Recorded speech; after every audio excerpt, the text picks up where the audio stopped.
है फ्रेंड्स, हर साल गूगल के टॉप सर्च पर रहने वाला वर्ड बिटकॉइन। और ऐसा रीज़न है कि ये वर्ड सबसे ज़्यादा यूज़ हो रहा है। और एक्चुअल में ये बिटकॉइन है क्या? तो बिना किसी टेक्निकल और कॉम्प्लिकेटेड वर्ड्स यूज़ किए बहुत सिंपल तरीके से इसको समझते हैं। ऑल ओवर द वर्ल्ड अगर देखें तो आपको कोई पैसा क्यों देता है? आपको तभी कोई पैसा देता है जब आप उस पैसे के बदले में कोई वैल्यू ऐड करते हैं या फिर कोई काम करके देते हैं। ऑफिस में भी आपको सैलरी तभी मिलती है जब आप कोई काम करके देते हैं या उस कंपनी में कुछ वैल्यू ऐड करते हैं। एक दुकानदार को भी तभी पैसा मिलता है जब उसके बदले में कोई सामान लेता है। In fact all over the world अगर बोलेंगे तो आपको पैसा तभी मिलेगा जब आप कोई वैल्यू ऐड करेंगे या फिर कोई काम करेंगे। लेकिन गाइस, आप लोगों को तो पता ही होगा, टाइम टू टाइम मनी को अलग अलग चीज़ों से रिप्रेजेंट किया जा रहा है। जैसे पहले के ज़माने में लोग अनाज और गेहूं देकर काम कराते थे, फिर लोगों ने उन सब चीज़ों पे इंटरेस्ट दिया जो लंबे समय तक खराब ना हो और उनका वैल्यू ज़्यादा हो। जैसा कि गोल्ड को भी कैरी करना आसान नहीं था। फिर गवर्नमेंट ने एक ऑप्शन दिया जिसमें आपको गोल्ड कैरी करने की ज़रूरत नहीं है। आप अपना गोल्ड गवर्नमेंट के पास डिपॉजिट कर सकते हैं और उसके बदले में आपको एक रिसिप्ट मिलेगी और उस रिसिप्ट के बेसिस पे आप ट्रांजैक्शन कर सकते हैं। फिर वही रिसिप्ट आगे चल के पेपर मनी में कन्वर्ट हुई। फिर धीरे धीरे पेपर मनी डिजिटल मनी में कन्वर्ट होने लगी। लेकिन डिजिटल मनी में सबसे बड़ा चैलेंज था कि ट्रांजैक्शन का ट्रैक रखना। अगर आपके अकाउंट में से पैसा कटे तो दूसरे के अकाउंट में पैसा पहुंच जाना चाहिए, और ऐसा ना हो कि दूसरे के अकाउंट में पहुंच जाए और आपके अकाउंट से पैसा कटे ही ना। इन सब चीजों को ट्रैक में रखने के लिए सेंट्रलाइज्ड बैंकिंग सिस्टम बना। लेकिन इस सेंट्रलाइज्ड बैंकिंग सिस्टम में भी चैलेंजेस है। जो पैसा आप बैंक में सेव करते हैं वो पैसा बैंक इन्वेस्ट करता है, और अगर उस इन्वेस्टमेंट में कोई लॉस आ जाए तो आपका पैसा रिस्क में आ जाता है। और अगर आज की डेट में सभी लोग अगर पैसा मांगे तो बैंक पैसा दे ही नहीं पाएगा। आपके अकाउंट में जो बैलेंस शो करता है वो एक्चुअली में एक नंबर है जिसका एग्जिस्टेंस बैंक पैसा रोटेट करके मेंटेन करता है। एक तरह से आप अपना पैसा का कंट्रोल किसी दूसरे के हाथ में दे रहे होते हैं। इसमें ट्रांसपेरेंसी की दिक्कत तो होती ही है, और कुछ चुनिंदा इंस्टीट्यूट इस पूरे पैसे को कंट्रोल कर रहे होते हैं, तो इसमें करप्शन भी इन्वॉल्व होता है। और अगर गवर्नमेंट चाहे तो आपके पैसों के लीगल स्टेटस भी हटा सकती है, जैसे कि हमने डीमोनेटाइजेशन में देखा। अब चलते हैं बिटकॉइन की ओर। अक्टूबर 2008 में एक डॉक्यूमेंट पब्लिश हुआ। जिसने उस डॉक्यूमेंट को पब्लिश किया था उसने अपना नाम सतोशी नाकामोटो बताया था। फिर 2009 में उस डॉक्यूमेंट का नाम बिटकॉइन रखा गया। सतोशी नाकामोटो ने बिटकॉइन को बनाया था as a form of alternate currency. हमारी जो सारी एग्जिस्टिंग करेंसी है उसको सेंट्रल बैंक कंट्रोल करती है। इन्होंने बिटकॉइन को बनाया एज ए डिसेंट्रलाइज्ड करेंसी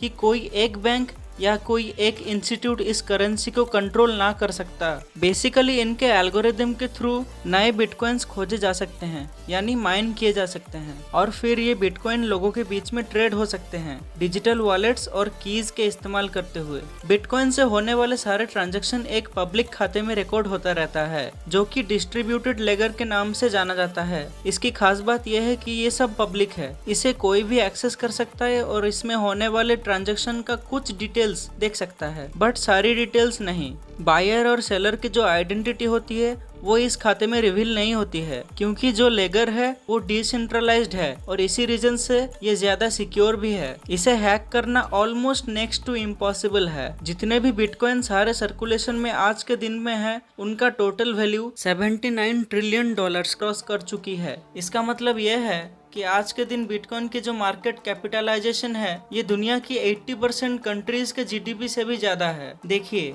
एक चीज क्लियर है कि अब क्रिप्टो करेंसी जरूर हमारे फ्यूचर का एक हिस्सा बन चुकी है, तो क्रिप्टो करेंसी को और बेहतर समझना हम सबके लिए यूजफुल है। तो आज की इस वीडियो में मैं आपसे इसी बारे में बात करना चाहूंगा। क्रिप्टो करेंसी के इम्पोर्टेंट पार्ट्स क्या है, रियलिटी में और रियल लाइफ में इसको कैसे यूज किया जाता है, और अगर आप इस क्रिप्टो इंडस्ट्री में एंट्री करते हो तो आपका फ्यूचर क्या हो सकता है। अब बिटकॉइन को समझने में आपको थोड़ा आसान होगा।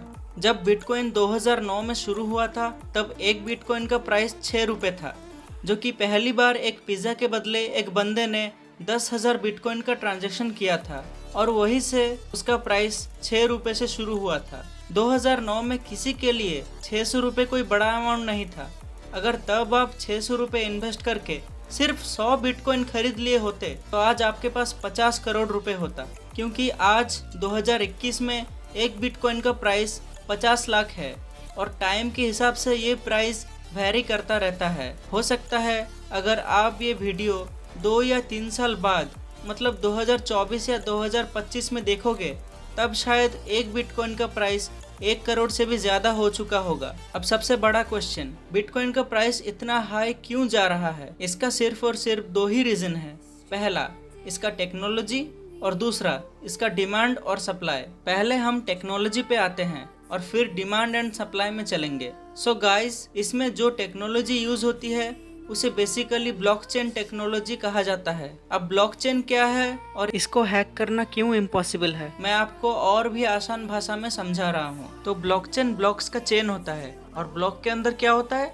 अगर हम ब्लॉक्स के अंदर जाएंगे तो बेसिकली 3 चीज होती हैं ब्लॉक्स के अंदर, जैसे कि डेटा, उस ब्लॉक का हैश और पिछले ब्लॉक का हैश। तो अब ये डेटा क्या है? तो डेटा बेसिकली किसी भी टाइप का डेटा हो सकता है। क्रिप्टो करेंसीज के अंदर वो डेटा ट्रांजैक्शन हो सकती है, लेकिन जरूरी नहीं है कि ट्रांजैक्शन ही हो। इसके अंदर आप किसी भी टाइप का डेटा स्टोर करके रख सकते हो। उसके बाद दूसरा, इसका हैश। अब ये हैश क्या होता है? हैश बेसिकली इस डेटा का एक यूनिक आइडेंटिफायर है, और ये दोनों के बीच में एक रिलेशन ये है कि सेम डेटा के लिए सेम हैश निकल के आएगा, और डेटा पे अगर आप छोटा सा भी चेंज करेंगे तो हैश भी चेंज हो जाएगा, और साथ ही प्रीवियस ब्लॉक का भी हैश चेंज हो जाएगा। और तीसरा है प्रीवियस ब्लॉक का हैश। प्रीवियस ब्लॉक का हैश आपके ब्लॉक में स्टोर करने से आप एक चेन बना लेते हो, तो आप अपने प्रीवियस ब्लॉक से भी कनेक्टेड हो। तो इसी तरीके से एक चेन ऑफ ब्लॉक बनता है, जिसको कहते हैं ब्लॉकचेन। अब ये इतना ट्रस्टवर्दी क्यों है और आप इस पे रिलाई कैसे कर सकते हो? तो सपोज करो आप कभी इसके अंदर जाते हो और इसके डेटा को चेंज करने का ट्राई करते हो। देन जैसे ही आपने ब्लॉक के डेटा को चेंज किया, ऑटोमेटिकली आपने वो हैश भी चेंज कर दिया। तो आपने क्योंकि वो हैश भी चेंज कर दिया है, तो उससे अब वो बाकी की जो चेन है उससे कनेक्टेड नहीं है। तो आप अगर उसको बाकी के चेन से भी कनेक्टेड करना चाहते हो तो अगले वाले ब्लॉक में जाके प्रीवियस हैश को चेंज करना पड़ेगा। लेकिन जैसे ही आप उसका प्रीवियस हैश चेंज करेंगे, उससे आपने उस ब्लॉक का डेटा को भी चेंज कर दिया, और इससे ब्लॉक का हैश चेंज हो गया। तो यहाँ पे आपको कुछ भी करके एक ब्लॉक का डेटा को चेंज करना है, तो इसके बाद वाले ब्लॉक्स का भी चेंज करना पड़ेगा। इसकी वजह से ये काफी ज्यादा इम्पॉसिबल टास्क हो जाता है, और साथ ही साथ इसको और एक चीज पावरफुल बनाती है, इसका peer to peer work. Blockchain के अंदर जो डेटा है वो सिर्फ आप ही के कंप्यूटर में नहीं रहता है, आपके साथ साथ मल्टीपल लोगों के कंप्यूटर के अंदर भी स्टोर होके रहता है, जिसको हम पीयर टू पीयर नेटवर्क के थ्रू कनेक्टेड करके रखते हैं। तो अगर आपको कोई डेटा चेंज करना है तो वो डेटा अपने कंप्यूटर के साथ साथ बाकी सबके कंप्यूटर में जाके चेंज करना पड़ेगा। तो बाकी सभी के कंप्यूटर हैक करना ये तो इम्पॉसिबल टास्क है। तो ये दोनों चीज है जो ब्लॉकचेन को इतना ट्रस्टवर्दी बनाती है। एक और चीज देख रहे हो कि ब्लॉकचेन के अंदर जो डेटा एक बार चला जाता है वो चेंज नहीं हो सकता है। ये चीज इसे इम्यूटेबल बनाती है। और अगर आप ब्लॉकचेन या बिटकॉइन में किसी को मनी ट्रांसफर करते हो, चाहे वो आपके स्टेट से हो, कंट्री से हो या अब्रॉड से हो, तो इसमें कोई थर्ड पार्टी का जरूरत नहीं होता है, और इसीलिए आपका पैसा सेफ होता है। रेमिटेंसी चार्जेस कम लगता है और ट्रांजैक्शंस भी बहुत फास्ट होता है। इसे और भी आसानी से समझने के लिए हम एक एग्जांपल लेते हैं। सपोज आप यूरोप में रहते हैं और आपके पापा आपको इंडिया से 1 लाख रुपए ट्रांसफ़र करेंगे। तो पहले आपके पापा को इंडिया के किसी बैंक के पास जाना पड़ेगा आपको पैसे ट्रांसफ़र करने के लिए, और फिर वो बैंक इंडियन रूपी को यूरोपियन करेंसी में कन्वर्ट करेगा, देन आपके पास पहुंचाएगा। तो इसमें कुछ प्रॉब्लम्स होता है, जैसे कि bank as a third party currency convert करने के लिए कुछ चार्जेस करेंसी कन्वर्ट के नाम काट लेती है, जो कि सम थाउजेंड्स में होता है। मतलब पूरा 1 लाख रुपए आपके पास नहीं पहुंच पाता है, उसमें से सम थाउजेंड्स रुपीज कम होता है। और फिर इतना तामझाम करने के बाद पैसा ट्रांसफर करने के लिए बैंक आपके पापा को कुछ दिनों का टाइम मांगता है। लेकिन अगर आप सेम 1 लाख रुपए को ब्लॉकचेन में सेंड करते हो तो सिर्फ 1 घंटे के अंदर पैसा आपके अकाउंट में ट्रांसफर हो जाएगा, और 1 लाख में चार्जेस सिर्फ सम रुपीज कटेगा। It means secure transactions, high speed, minimum charges and no third party. आप डायरेक्टली पैसा सेंड कर सकते हो, मतलब आपका पूरा पैसा वसूल हो जाएगा अगर आप बिटकॉइन या ब्लॉकचेन को प्रेफर करते हो तो। अब चलते हैं दूसरी फैक्टर की ओर, जो है इसका डिमांड एंड सप्लाई, जो कि बहुत मायने रखता है इसका प्राइस इतना ऊपर पहुंचाने में। सतोशी ने डिसाइड किया कि बिटकॉइंस की सप्लाई लिमिटेड होनी चाहिए, तो उन्होंने कोडिंग इस तरह से करी कि 21 मिलियन बिटकॉइन ही अवेलेबल हो सके। दुनिया भर में जैसे गोल्ड होता है और उसका सप्लाई लिमिटेड होता है, एक लिमिट से ज्यादा गोल्ड एग्जिस्ट नहीं करता इस दुनिया में, ऐसा ही बिटकॉइंस को बनाया गया है ताकि इसकी वैल्यू बढ़ सके।